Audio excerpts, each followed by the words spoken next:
সিরিয়ার সামরিক স্থাপনা লক্ষ্য করে হামলা চালিয়েছে ইসরায়েল। একই সাথে দখল করেছে গোলান মালভূমির বাফার জোন। আর সিরিয়ার ভবিষ্যৎ নিয়ে প্রতিবেশী দেশগুলোর সাথে আলোচনা শুরু করেছে যুক্তরাষ্ট্র। এদিকে জর্ডানের একটি বৃদ্ধাশ্রমে আগুন লেগে মারা গেছেন অন্তত 6 জন। অন্যদিকে ভারতের কেন্দ্রীয় ব্যাংকে বোমা হামলার হুমকি দেওয়া হয়েছে ইমেইলে। ওদিকে আবার ফ্রান্সের নতুন প্রধানমন্ত্রী হিসেবে নিয়োগ পেয়েছেন ফ্রাঁসোয়া বায়রু। জানাবো দক্ষিণ কোরিয়ার প্রেসিডেন্টকে অভিশংসনের দ্বিতীয় দফা চেষ্টার খবরও। বিশ্বের নানা প্রান্তের এমন সব খবর নিয়ে বিশ্বযোগের আজকের আয়োজনে স্বাগত জানাচ্ছি আমি শারমিন শ্রাবণী।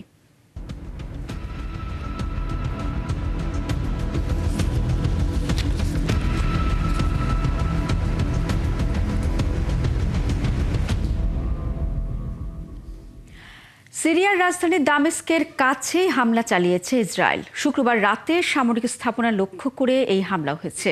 এমনকি গোলান মালভূমির বাফার জোনে সেনা সরানো হবে না বলেও সাফ জানিয়ে দিয়েছে নেতানিয়াহুর প্রশাসন। এর মধ্যে সিরিয়ার ভবিষ্যৎ নিয়ে ইরাক ও তুরস্কের সাথে আলোচনা করেছে যুক্তরাষ্ট্র। সিরিয়া নিয়ে যাবতীয় রাজনীতির কথা জানাচ্ছেন আফসানা শাওন। সিরিয়ায় এখনও থামছে না মানুষের উচ্ছ্বাস। আসাদ সরকারের পতনের পর প্রথম জুমা পেয়েছে সিরিয়ার মানুষ। বিভিন্ন মসজিদে ছিল উপচে পড়া ভিড়। রাজধানী দামেস্কের উমায়াদ মসজিদে জুমার নামাজের ইমামতি করেছেন নতুন অন্তর্বর্তী প্রধানমন্ত্রী মোহাম্মদ আল বশির। এ সময় স্বাধীনতার জন্য সৃষ্টিকর্তার প্রতি কৃতজ্ঞতা জানান তিনি। রাষ্ট্রের স্বাধীনতার অর্থ কেবল শৃঙ্খল মুক্ত হয়ে পতাকা ওড়ানো নয়, নতুন একটা জাতির জন্ম হয়েছে। ইতিহাসে নতুন করে আমাদের সম্মানের কথা লেখা হলো। আসাদ ভেবেছিল তার বিনাশ নেই, কিন্তু আল্লাহ তাকে ফেরাউনের মতো করেই ধ্বংস করেছেন। সিরিয়ার মানুষের এই উচ্ছ্বাসে বাঁধ সাধছে ইসরায়েলের হামলা। শুক্রবার সিরীয় সেনাবাহিনীর ৪র্থ ডিভিশন এবং একটি ব্যাটালিয়নের ওপর হামলা চালানো হয়। এছাড়াও হামলা হয়েছে দামেস্কের মাউন্ট কাসিউন, খালখালা বিমানবন্দর এবং পশ্চিমাঞ্চলের প্রতিরক্ষা ও গবেষণা ল্যাবরেটরিতেও। ইসরায়েল শুধু হামলা করেই ক্ষান্ত নয়, দখল করেছে সীমান্তের বাফার জোন। নেতানিয়াহু বলেছেন, সীমান্তে সিরীয় সেনা মোতায়েন না হওয়া পর্যন্ত ইসরায়েলি সেনারা সেখানে থাকবে। অন্যদিকে সিরিয়া থেকে পাততাড়ি গোটাচ্ছে রাশিয়া। সিরিয়া সামরিক ঘাঁটি থেকে সেনা সরিয়ে নেয়ার একটি স্যাটেলাইট ইমেজ সম্প্রতি প্রকাশ পেয়েছে গণমাধ্যমে। তবে কথা অস্বীকার করেছে ক্রেমলিন। এর মধ্যেই সিরিয়ার ভবিষ্যৎ নিয়ে আলোচনার জন্য ইরাক, তুরস্ক ও জর্ডান সফর করেছেন যুক্তরাষ্ট্রের পররাষ্ট্রমন্ত্রী অ্যান্টনি ব্লিংকেন। সিরিয়ার পরিস্থিতি নিয়ে আমাদের মধ্যে আলোচনা হয়েছে। আশা করছি সিরিয়ায় গণতন্ত্র প্রতিষ্ঠা হবে, সব সংখ্যালঘুদের নিরাপত্তা থাকবে, একটা অসাম্প্রদায়িক সরকার ব্যবস্থা তৈরি হবে।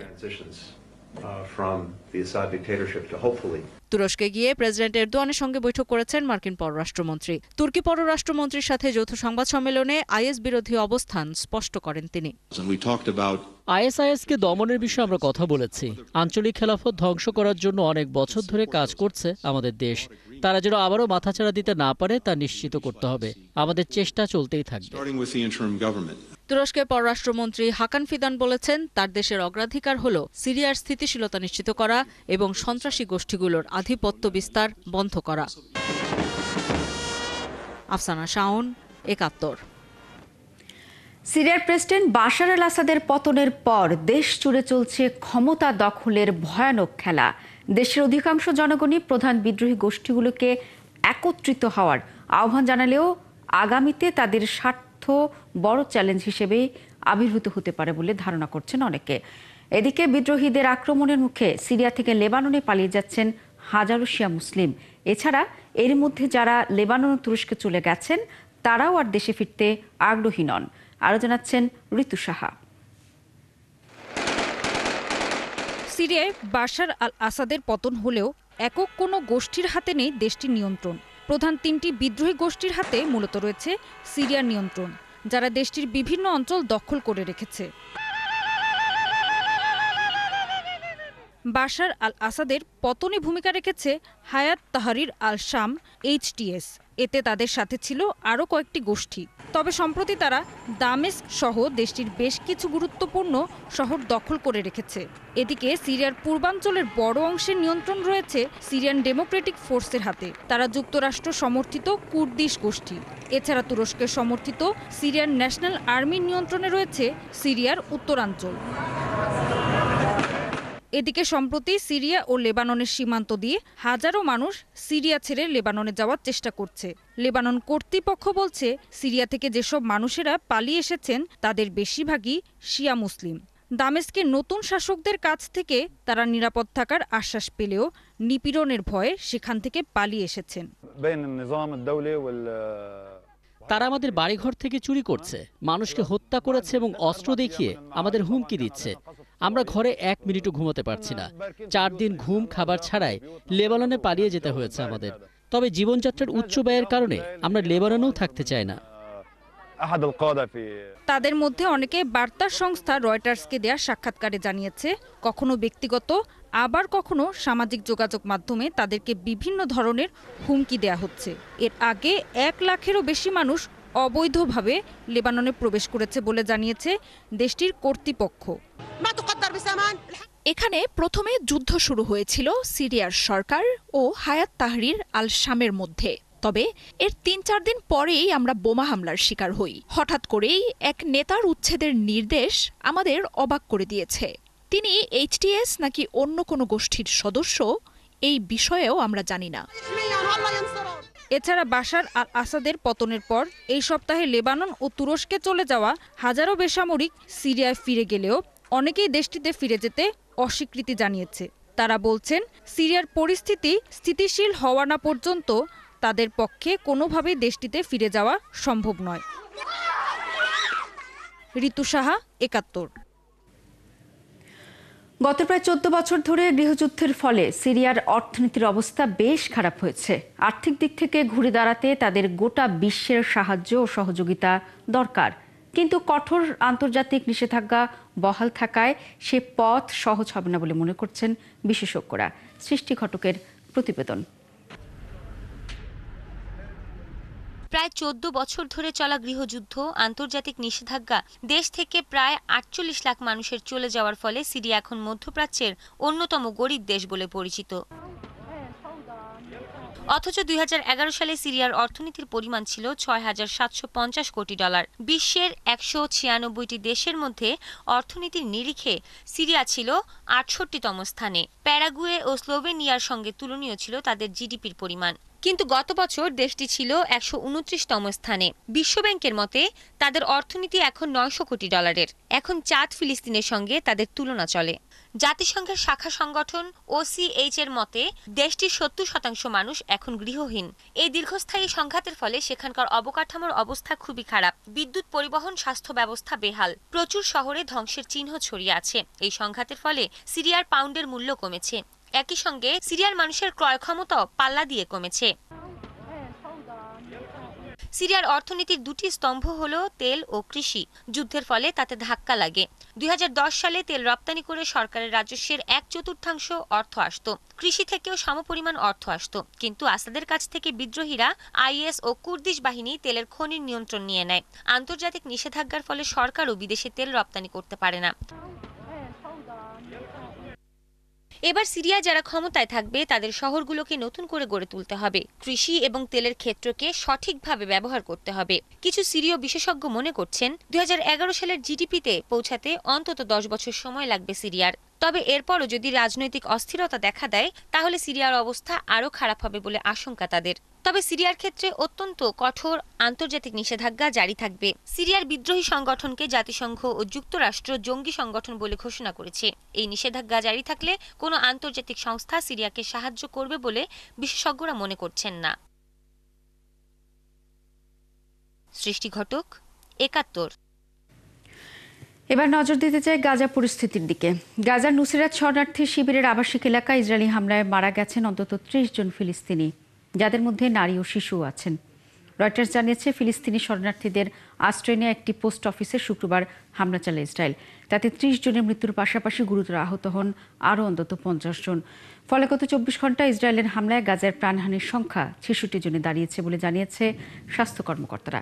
এদিকে ইসরায়েল দাবি করেছে ইসলামিক জিহাদ গোষ্ঠীর সিনিয়র এক কমান্ডারকে লক্ষ্য করে হামলা চালিয়েছে তারা। তবে কোন নেতাকে লক্ষ্য করে এই হামলা হয়েছে তার নাম প্রকাশ করেনি তেল আবিব। তবে ফিলিস্তিনের সশস্ত্র গোষ্ঠীগুলো সাধারণ মানুষকে মানব ঢাল হিসেবে ব্যবহার করছে বলে অভিযোগ করেছে ইসরায়েল। জর্ডানের রাজধানী আম্মানে একটি বেসরকারি বৃদ্ধাশ্রমে আগুন লেগে 6 জন মারা গেছেন, আহত হয়েছেন আরও অন্তত 60 জন। দেশটির রাষ্ট্রীয় বার্তা সংস্থা পেট্রা জানিয়েছে, স্থানীয় সময় শুক্রবার ভোরে হোয়াইট ফ্যামিলি অ্যাসোসিয়েশন নামে বেসরকারি ওই বয়স্ক পরিচর্যা কেন্দ্রে আগুন লাগে। দেশটির সামাজিক উন্নয়ন বিষয়ক মন্ত্রী ওয়াফা বানি মুস্তাফা জানিয়েছেন, আহতদের মধ্যে 5 জনের অবস্থা গুরুতর। প্রথম তলায় আগুন লেগে পরে পরিচর্যা কেন্দ্রটির 860 বর্গফুট এলাকা জুড়ে আগুন ছড়িয়ে পড়ে। সেখানে 111 জন বাসিন্দা ছিলেন। বানি মুস্তাফা আরও বলেন, বাকি বাসিন্দাদের আরেকটি পরিচর্যা কেন্দ্রে সরিয়ে নিয়েছে কর্তৃপক্ষ। আহতদের চিকিৎসার জন্য সরকারি হাসপাতালে নিয়ে যাওয়া হয়েছে। দেশটির প্রধানমন্ত্রী জাফর হাসান বলেছেন, আহতদের প্রয়োজনীয় সব চিকিৎসা সেবা দেবে সরকার। বৃদ্ধাশ্রমের পাশাপাশি আশেপাশে পুলিশ নিয়োগ দেওয়া হয়েছে।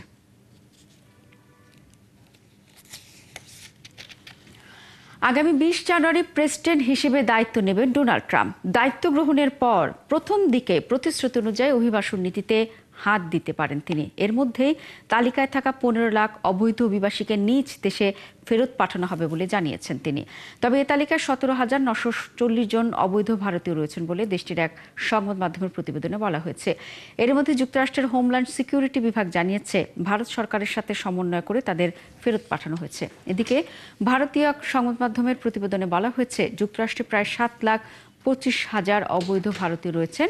সেখানে অবৈধ অভিবাসী থাকা দেশগুলোর মধ্যে ভারত তৃতীয়। এছাড়া immigration and customs enforcement ICU বলছে, গেল 3 বছরে যুক্তরাষ্ট্র সীমান্ত দিয়ে অবৈধভাবে প্রবেশের সময় প্রায় 90,000 ভারতীয়কে আটক করা হয়েছে।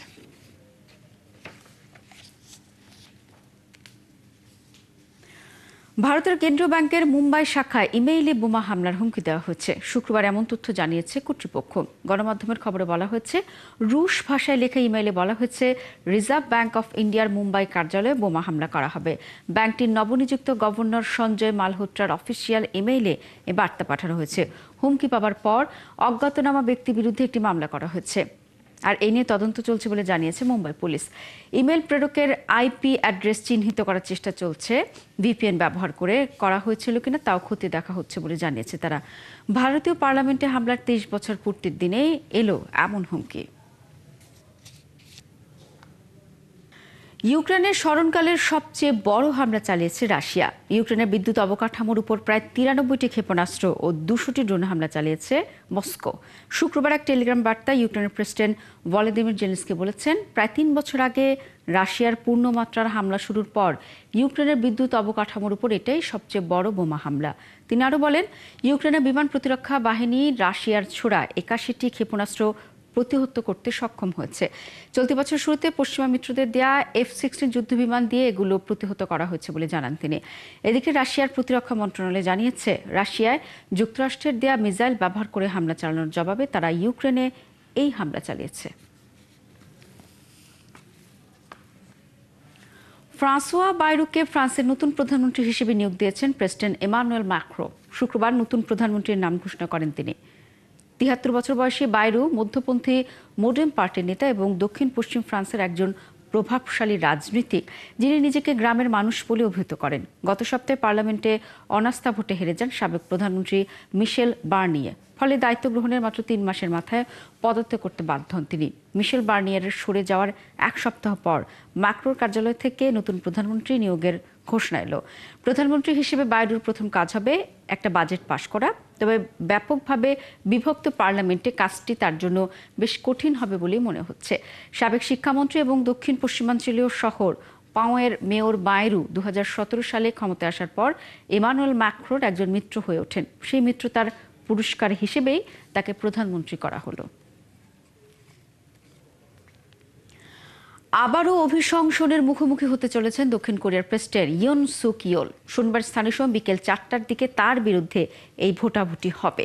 এর আগে প্রথম অভিশংসন থেকে রেহাই পেয়েছিলেন প্রেসিডেন্ট ইয়ন সুক ইয়োল, কারণ ক্ষমতাসীন দলের সদস্যরা ভোটাভুটির দিন সংসদ থেকে বের হয়ে গিয়েছিলেন। তিনি আরও বলেন, উত্তর কোরিয়া নির্বাচনকে হ্যাক করেছে। এছাড়া গণতন্ত্র রক্ষায় সামরিক শাসন আইনগত পদক্ষেপ ছিল বলেও জানিয়েছেন তিনি। এদিকে ইয়ন সুক ইয়োলের অভিশংসনের দাবিতে দক্ষিণ কোরিয়া পার্লামেন্টের বাইরে বিক্ষোভ করেছেন বিক্ষোভকারীরা। এ সময় তারা প্ল্যাকার্ড হাতে ইয়ন সুককে গ্রেফতারের দাবিও জানিয়েছেন।